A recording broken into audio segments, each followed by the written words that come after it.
Municipal ఎన్నికలపై రేవంత్ సర్కార్ master plan వేసిందా? ఈసారి అన్ని మున్సిపాలిటీలను దక్కించుకునేందుకు ప్రత్యేక వ్యూహాలు రచిస్తోందా? ఇప్పటికే జిల్లాల వారీగా మంత్రులకు బాధ్యతలు అప్పగించారా? అయితే పాత రిజర్వేషన్లతోనే ఎన్నికలు జరిపేందుకు ప్లాన్ చేస్తున్నారా?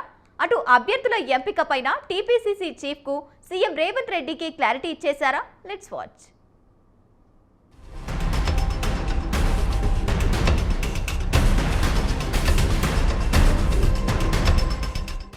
తెలంగాణలో గ్రామ పంచాయతీ ఎన్నికల్లో కాంగ్రెస్ పార్టీ సత్తా చాటింది. దాదాపు 7,000కు పైగా గ్రామ పంచాయతీలను కాంగ్రెస్ మద్దతుదారులు గెలిచారు. దాంతో ఇప్పుడు మున్సిపల్ ఎన్నికల నగారా మోగించేందుకు కాంగ్రెస్ ప్రభుత్వం రెడీ అవుతోంది. ఇప్పుడు పట్టణ ప్రాంతాలపై పట్టు సాధించడమే లక్ష్యంగా కాంగ్రెస్ పార్టీ వ్యూహాత్మక అడుగులు వేస్తోంది. తెలంగాణలోని 140కి పైగా మున్సిపాలిటీలు, కార్పొరేషన్లలో కనీసం 95% స్థానాలను కైవసం చేసుకోవాలని సీఎం రేవంత్ రెడ్డి పక్కా ప్రణాళికతో ముందుకు వెళ్తున్నారు.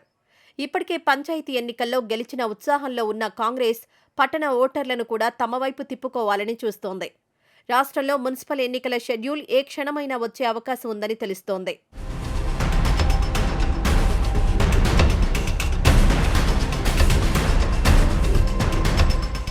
ప్రస్తుతం పట్టణ ప్రాంతాల్లో తమకే పట్టుందని నిరూపించేందుకు సీఎం రేవంత్ పక్కా ప్లాన్లు అమలు చేస్తున్నారు.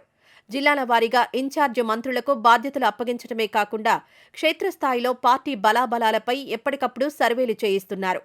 ఈ గెలుపు ద్వారా రాష్ట్ర వ్యాప్తంగా కాంగ్రెస్ తిరుగులేని శక్తిగా అవతరించిందని నిరూపించాలనేది రేవంత్ రెడ్డి ప్రధాన టార్గెట్గా కనిపిస్తోంది.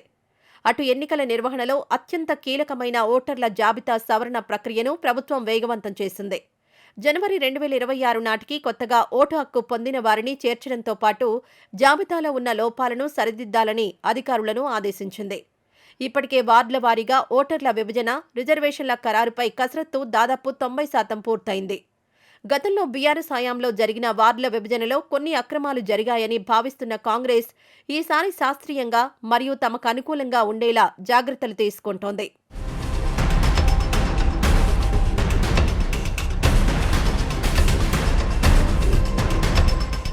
తాజాగా మున్సిపల్ ఎన్నికల నిర్వహణపై సీఎం రేవంత్ రెడ్డి చర్చించారని తెలుస్తోంది.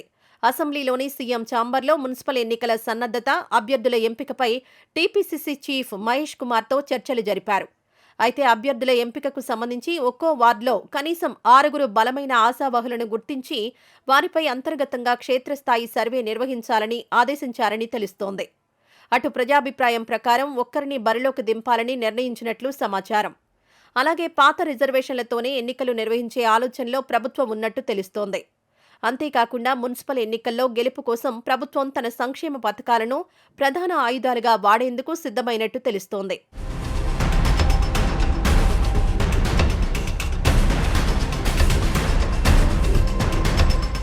ముఖ్యంగా ఫ్రీ కరెంట్, గ్యాస్ సిలిండర్, మహిళలకు ఉచిత బస్సు ప్రయాణం వంటి పథకాలు పట్టణ మధ్యతరగతి ప్రజలపై సానుకూల ప్రభావం చూపుతాయని కాంగ్రెస్ నమ్ముతోంది.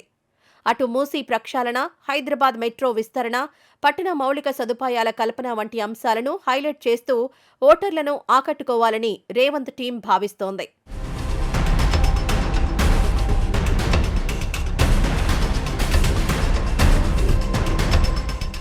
ఏది ఏమైనా ప్రతిపక్ష బీఆర్ఎస్ పంచాయతీ ఎన్నికల్లో ఓటమితో పరేషాన్ అవుతోంది.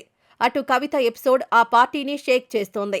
ఈ అంతర్గత విభేదాల నుంచి కోలుకోకముందే ఎన్నికలకు వెళ్లడం ద్వారా వారిని ఆత్మరక్షణలో పడేయాలని కాంగ్రెస్ భావిస్తోంది. గత మున్సిపల్ ఎన్నికల్లో బీఆర్ఎస్ క్లీన్ స్వీప్ చేసినా ఇప్పుడు సీన్ రివర్స్ చేయాలనే పట్టుదలతో రేవంత్ ఉన్నారు.